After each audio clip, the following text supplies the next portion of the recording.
Hi everyone. आज हमारे बच्चे खेल रहे थे पार्क में, गार्डन में, and they were running very fast. We were telling them to be careful, but while running they pushed each other and they fell. So I'm talking here about cause and effect today. जब आप बहुत recklessly और बहुत ही high speed में drive करते हैं, so there are more chances of getting hurt or an accident also. So her cause का एक इफेक्ट होता है. जो भी आप करते हैं उसका कोई ना कोई आउटकम होता है, कोई रिजल्ट होता है. The same thing goes with the children at home. अगर आप बच्चों के लिए बाउंड्री सेट नहीं करते हैं, अगर आप बच्चों के लिए एक डिसिप्लिन नहीं लगाते हैं, तो बच्चे भी इनडिसिप्लिन्ड या फिर उनकी जो हैबिट्स हैं उनमें वो सब बातें झलकती हैं, right? And apart from that, if we talk about relationships, every healthy relationship is an effect, it's a outcome, it's a result of few things जो partners आपस में share करते हैं. There is a lot of respect for each other, there is mutual support, एक दूसरे को हम support करते हैं growth के लिए.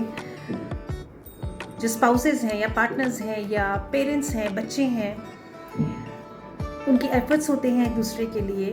acceptance होता है, हर कोई हमारे जैसा नहीं होगा. When we accept the differences, when we value each other, जो हमारे potentials हैं, जो हमारे talents हैं, उनको हम value कर रहे हैं, and we are not actually concentrating on the flaws.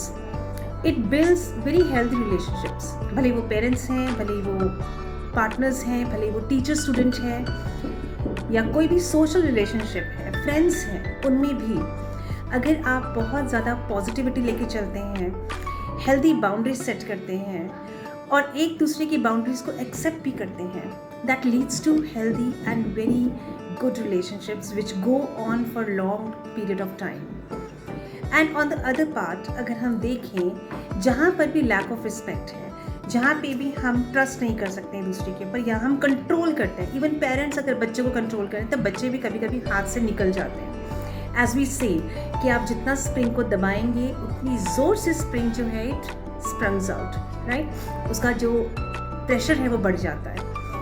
The same thing happens in relationships also. Manipulation, बहुत ज़्यादा कंट्रोलिंग, बहुत ज़्यादा insecurity, lack of trust and communication, lack of communication. Parents बच्चों में देख लीजिए या पार्टनर्स में देख लीजिए, जब कम्युनिकेशन नहीं होता है, there are a lot of misunderstandings that take place.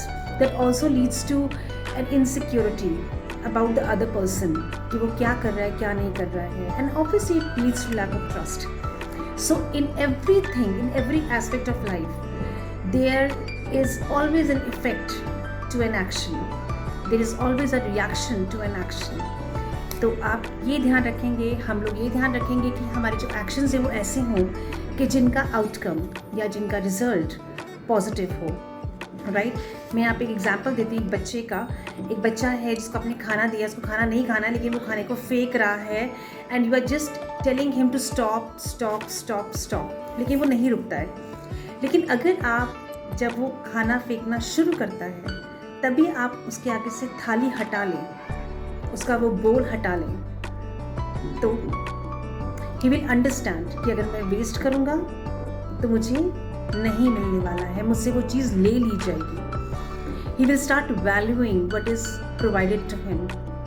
The same thing happens, or the same thing should be followed in each and every aspect of life. जब वैल्यू नहीं करता है सामने वाला, तो उस चीज़ को उसके सामने से हटा लीजिए. जैसे एक बहुत कॉमन सेइंग भी है, that we start valuing things when we lose them.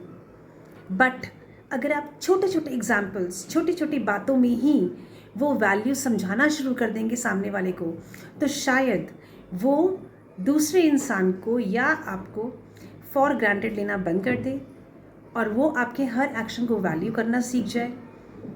That is called healthy boundaries. Whether it is financial, it is emotional, it is kind of physical, any kind of boundaries. Everything in this universe works on a simple rule of cause and effect. So आपके causes clear रखिए, effects भी बहुत अच्छे मिलेंगे. Thank you very much.